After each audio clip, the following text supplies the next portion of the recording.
We have a little bit of closing discussion. So I have to say, I'm a little stunned to hear Dick Thaler say maybe the Nobel Prize is bad for science. And I don't think any of you give out Nobel Prizes in your organizations, but you do have incentives and recognition programs. And I'd just love to hear how many of you agree that the Nobel Prize is bad for science. Can we get a vote? Raise your hand if you agree that it might be. Raise your hand if you're willing to consider the possibility that it might be. Okay, we've got more of you. So if that is true, Dick, I think there's a great solution. You could start a movement and just give back your Nobel Prize. So I normally close this conference with some reflections on the past day and a half or so. And I gathered a bunch of data after last year, which was my own experience of giving said talk, and decided that I didn't like it very much because it wasn't interactive and it was drawing on my own idiosyncratic reflections as opposed to what did the audience actually want to talk about. So we decided we'd do something different this year and solicit some audience questions. And I would love to take a few. The team has vetted them and tried to pick the ones that are most broadly relevant to everyone in the room. So I'm going to call on a few people here. You can ask whatever question is on your mind. I'm going to riff on it. I'm going to try to add some data to it, and then I'll go to the next person. Let's start with Jennifer Kirk. You could, but I think there's a mic coming from Kate. Even better. So I had the privilege of attending this the first year, 5 years ago, and I haven't been back in a while, and now I'm back, and it's like twice as big, and there are all of these topics and issues, and the discussion is phenomenal. We didn't take it personally, by the way. We're glad you're back. There's no slight. I'm glad I'm back, too. But I'm curious, as I look at the growth in this industry, 10 years ago it wasn't even a thing, and now here we all are talking about people analytics. What concerns you as you look at this incredible growth? What do we need to remember as practitioners and researchers in this area to stay true to what inspired you and attracted you to this area in the first place? Well, first of all, Jennifer, I think it's your fault, right, that the conference has grown, that the field has grown. I think we've all been influenced a ton by Google and the work that you especially led at the Pi Lab. And so I think it's pretty clear that a lot of people in the room would not be in the room without your influence. I think knowing that, there are always concerns when a field grows. And I'll tell you what scares me the most, which is how far some analytics are moving ahead of science. The place where this, I think, is the most terrifying is in selection and hiring assessments. The number of startups that are claiming to use AI or video games or brain games, I don't even know what those are, by the way, to assess qualities of people and then predict their performance. I think that's scientifically irresponsible. I think it might even be immoral. I think we have a responsibility to do a few things when we do this kind of assessment. The first thing is we've got to prove that these assessments are reliable and that they're actually measuring constructs that exist in the world, that exist in people's heads or in their behaviors. And I haven't seen most of these startups do that. Secondly, I think we have to then show they're valid, right? We have to show that they can predict job performance or they can predict retention or some of the outcomes that we care about. And again, I haven't seen most of these startups do that. And then the third step would be to say, hey, you know what, you've got to take your reliability and validity data, and you actually have to open source those, right? Understand that your assessment may be proprietary, but your data about the results of your assessment, you have to subject that to independent scientific review. That's the only way we can validate knowledge. And so I think if we continue to see organizations sort of home-growing assessments claiming that they're good without demonstrating that they're reliable and valid, I think that's going to do real violence to this field. I also think it's going to mean we hire a lot of the wrong people. So that's my biggest fear. And I apologize for the 3 people whose startups I just trashed. But it's for the good of the field, right? Second one, I think Dave Fano from WeWork. Where's Dave? Can we get him a microphone? Thanks. So actually, my question's a bit inspired by conversation with Jennifer. So this being about people, and I think a big part of engaging with people in the workplace is personalization. And a way to get to that is through cognitive empathy. And do you think there is, and I think it's sort of a good extension of what you just talked about, are there systematic ways that we can be more empathic in the workplace so that we can treat people and think about people in the way that they want to be treated rather than the way we think we just more generally get treated? Really interesting. So I actually don't think we need more empathy in the workplace. And I realize this is a strange thing for me to say as somebody who spent most of my career studying how we can create cultures of generosity. But maybe this has to do with how I define empathy. So in psychology, empathy is defined as essentially feeling other people's feelings, right? Which you might call emotional empathy, Dave. I guess cognitive empathy would be more perspective taking. And I think that's useful. There's a lot of evidence, though, that it can backfire, right? So cognitive empathy or perspective taking, Scott Wiltermuth and his colleagues, Nick Epley and his colleagues, there are a bunch of studies suggesting that the better you are at trying to put yourself in other people's shoes, the greater the risk that you actually misunderstand what is in those shoes, right? And what you want to do is not take other people's perspectives. You want to go and get other people's perspectives, right? So imagining the thoughts of other people is not that helpful. Talking to other people and finding out what their thoughts are, much more useful, right? And I think that's more than perspective taking. I think emotional empathy is maybe even more of a problem. So this is a lot of Paul Bloom's research. Daniel Batson as well has spent his whole career showing that when we feel other people's feelings, we are more likely then to sacrifice ourselves for them. Which, if you're at a bargaining table, for example, and you're negotiating your salary, last thing you want to do is empathize with your employer, because not going to go very well for your own outcome, right? And I think that what we need instead is we need compassion. I think we need compassion in organizations. I think we need certainly more compassion in the world as well.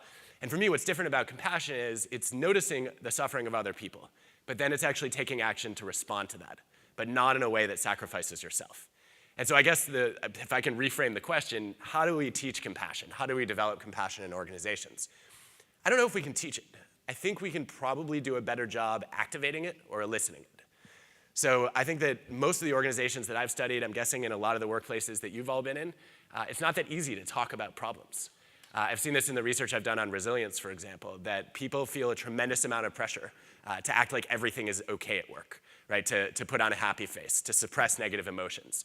And I think the first step then toward encouraging compassion is to change those norms, right? Actually normalize the expression of disappointment, of frustration, of anxiety.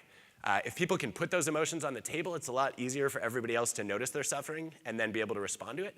And then I think the other thing we need to do is we need to create good routines around what Jane Dutton and her colleagues would call compassion organizing, which is actually the process of taking the same kinds of routines that you might use to get work done and saying, okay, when we coordinate across teams or when we leverage people in a network to try to solve a problem, can we do that in response to an individual suffering or a group suffering? And I think that can be learned. I don't know if it can be taught, per se. Next, I think we had Dan Coil. Where's Dan? Where's the microphone for Dan? There he is. Adam, so what single question lies at the heart of all the work and research that you've done? And you're not allowed to use the tagline. Who invited you, Dan? Yeah, sorry. You're not allowed to use the tagline from your podcast. Nope. Sorry. Yeah, so the worst thing you can ever do to an academic is ask them to reduce their work to one question. How many hours do we have? I think, for me, I guess where I started was just saying, it actually probably comes from growing up with two parents who were incredibly passionate about things that were not their work. So I had a mom who loved exercise and a dad who loved to fly. And they were a teacher and a lawyer, and I don't think either of them really liked their jobs that much. And the contrast was so strange to me that they had these activities in their lives that were incredibly motivating to them, and yet the thing they spent the majority of their waking hours doing was not. And so I think what got me into this field was saying, how do we take the intrinsic motivation, the passion for helping other people that a lot of us have in our lives, and how do we bring that into work? And I think in some way, most of the projects that I've worked on have circled around that question. But I also learned at some point that what we reward in academia, which is narrowly focusing on one question for a whole career, is not that interesting to the rest of the world. And so I've tried to branch out beyond that. But that's still, in some ways, the guiding question, right? How do we take the motivation and meaning that we all have in an aspect of our lives, and how do we make sure that that's not totally absent from our work? And then I think we have one more question that might have been chosen. Let's see, who was it? It was Kelly Monahan. Thanks, Adam. Quick question for you to end our event. I think there's been a lot of conversation the last 2 days about either innovative ideas and what we can be doing with people analytics. From your perspective, those of us in industry and still studying organizations, Any ideas for a future study and what we can do and apply back to our organizations in the next coming weeks or as we think about people analytics in 2020? I get to design one study for everyone in the room to do. One I'm in. study. Yes. My hope is that at least one of you will go and do this study and report back next year at the conference. You know, if I had to pick one that was actually inspired by the last day or so, I was fascinated by what Alison Felix was saying yesterday about how she wasn't excited when she won the gold medal, that she was relieved. And what I thought about immediately was the research by Tori Higgins on regulatory focus theory. And for those of you who don't read academic journals for fun, the basic idea is there are big individual differences in whether you are promotion-focused, where you're trying to attain a goal, or you're more prevention-focused, where you're trying to avoid a negative outcome. And so promotion-focused people are excited to achieve success. Prevention-focused people are more trying to avoid failure. And what Alison was describing for me was being extremely prevention-focused. So if you're a prevention-focused person, when you succeed, you go, whew, wow, I didn't fail, that's really great. And what I found really intriguing about that is she didn't talk that way when she was describing the earlier Olympics. So her first Olympics where she won the silver medal, for example, when she was talking about going into that, she seemed incredibly enthusiastic about what she was shooting for. And so I got the sense that over the course of a few Olympics and a few near misses, that her orientation actually shifted. And she went from promotion focus to prevention focus. Why do I care about this? I get asked all the time by CEOs, by sports coaches, which person should I hire, which person should I draft, and what should I try to motivate? Do you want the person who loves to win or the person who hates to lose? And until I heard Alison talk yesterday, I always wanted the person who's excited to win. Because what a bummer to be the best in the world and be like, okay, good, I didn't screw up. Right? How is that reinforcing, and why would that motivate you to want to try again? So I thought maybe you can be prevention-focused and you can excel once, but sustained excellence over time had to come from somebody who's excited to raise the bar and has a positive aspiration and wants to close the gap. But Alison's pretty good, and she seems motivated to do it again. And so I would love to see somebody run this study to actually ask the question, okay, what's more motivating? Do you want to be the person who loves to win or the person who hates to lose? And I think, of course, the answer is going to be it depends on the task, and it depends on the person. And so the study that would be really exciting to me is to ask, when do you want each motivation? And then how do you get people in the right frame of mind for the task at hand? So you're all off to the races. Please report back.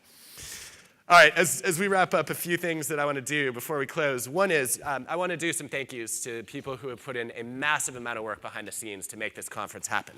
Can I just have our staff stand up as I say your name?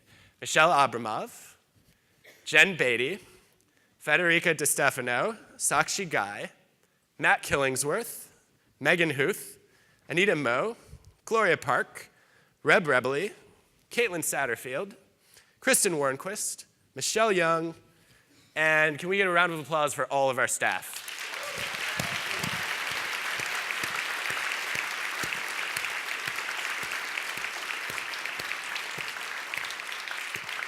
This team is so organized and so committed that I feel excluded by the planning process, which is one of the only times you ever want to feel a sense of exclusion.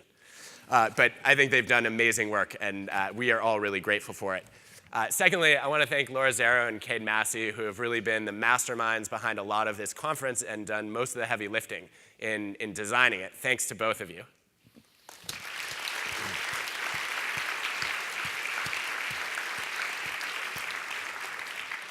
And then our student team. I really can't even believe it's been a year since last conference. And I know this has taken over your lives, but you have really stepped up. You've given your energy, your creativity, and a lot of your time that could have been spent skiing in some fancy place. And we all really appreciate that. So Tyler and team, can you come up to the stage for a big thank you?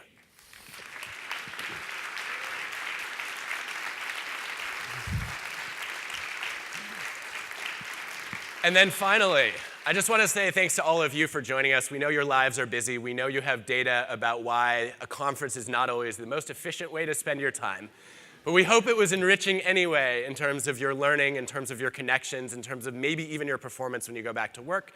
We'll be back in a year. Lindsey Vaughn is going to join us, and we should have an exciting lineup to come. Stay tuned, and thank you all again.